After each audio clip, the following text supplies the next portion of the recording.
ربنا إننا آمنا فاغفر لنا ذنوبنا وقنا عذاب النار.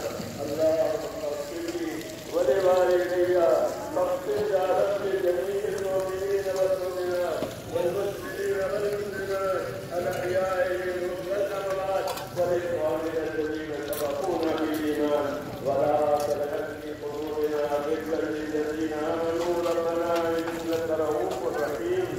اللهم اجعل صدورنا للإسلام، اللهم حبب إلينا الإيمان وزينه في قلوبنا وكفر إلينا الكفر والفسوق والعصيان.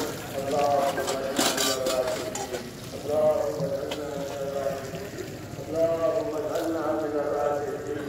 اللهم أحبب قلوبنا إلى دينك وأطهر قلوب جميع المسلمين إلى طاعتك. اللهم